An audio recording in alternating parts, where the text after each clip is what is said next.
So it's my great honour to be part of honouring my brother Johnny with this award for communal machadum in the name of Sir John Monash. I've known Johnny for many decades, but I really got to know him through his activities as President of the State Zionist Council of Victoria and also as a member of the editorial board of AJAC, the Australia, Israel and Jewish Affairs Council. I think I must be Johnny Baker's oldest friend. We met at Mount Scopus College in grade 1 in 1961. I'm the lucky one. I was privileged to work with Johnny Baker for 6 years as his executive director. I always looked up to his ambitions. I always looked up to his achievements. He influenced the shaping of my Judaism and the Judaism of my family. He lived in Israel with Anita for about 7 years, served in the Lebanon War as an educational lecturer. When Johnny came back to Australia, it's of course no surprise that he went into the communal arena. Johnny was involved in a multiplicity of Jewish organisations. I mean, he covered the whole spectrum. He made a very substantial contribution to the Jewish Museum of Australia. He is, in essence, an educator. And that's what he brought with him to his many communal roles.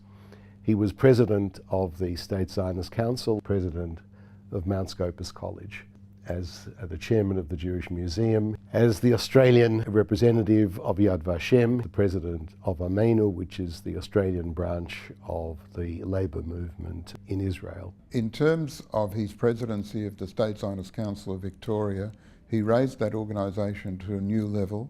Millions and millions of dollars were spent in improving the infrastructure of Mount Scopus College during the time of his presidency. The late Zosha Mercer, who was president of the State Zionist Council, spotted him when he came back from Israel and said, "I've got to get that man onto our executive."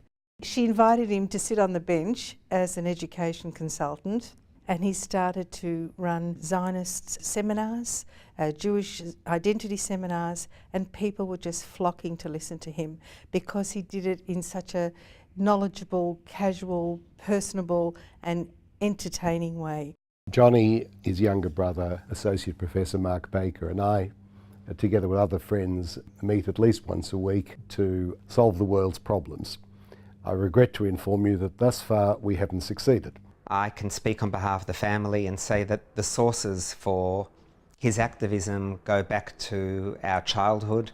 My mother's emphasis on education that I know that Johnny was inspired by, as was I, and my father's angelic goodness that everyone through the generations adored. He's got an immense knowledge of the breadth of Israeli and Middle East politics. It's a pleasure actually sitting with Johnny and just talking about these things. And at the end of it all, you'll have actually learned something.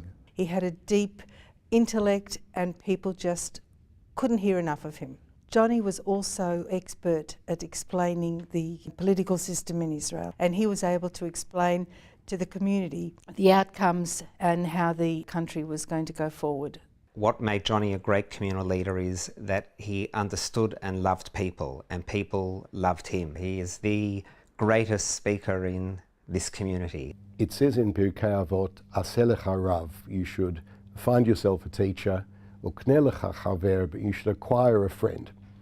And in Johnny, actually, both of those characteristics are combined. Where he really made inroads when he assumed the presidency of Ameinu, and the efforts he put into building bridges between the Israeli Labour Party and the Australian Labour Party. It was wonderful when Tom Borski joined the council executive. Together they forged the way to sell the old Beth Weitzman Community Centre in St Kilda Road and then make the massive move to the current building at 306 Hawthorne Road. Johnny is the consummate schmoozer.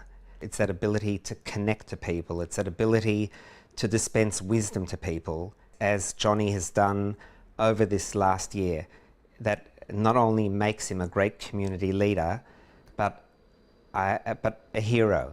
He manages somehow or other to harness absolutely the best in everyone. His rational approach to issues has created harmony and unity where discord might otherwise have been the name of the game. Johnny was not only an educator of the highest order, he was a new age man. He introduced technology to the State Zionist Council with the mobile phone, the fax machine, word processors. I mean, this sounds archaic now, but at that time it was considered revolutionary. His ability to balance family with communal activism is something that everyone in this room and beyond knows and everyone admires. Johnny will always listen and Johnny will always give his advice. He gave Bill Clinton his advice in a speech when Bill Clinton came to Mount Scopus while Johnny was president. Johnny kept in touch about everything. He carefully presided over policy decisions and allowed me and my team to implement them unencumbered. You just cannot underestimate Johnny's contribution as a human being, as a Zionist, and as an advocate for social justice. He's taught us all how to view the world through his prism of decency, of commitment, and in recent months, the Scopus motto, Chazak ve'ematz, with strength and with courage. The Jewish Community Council of Victoria should be congratulated for choosing Johnny Baker as this year's recipient of the Sir John Monash Award. I'd like to thank his family for allowing us to have our lives enriched by having known Johnny. May his memory be forever blessed.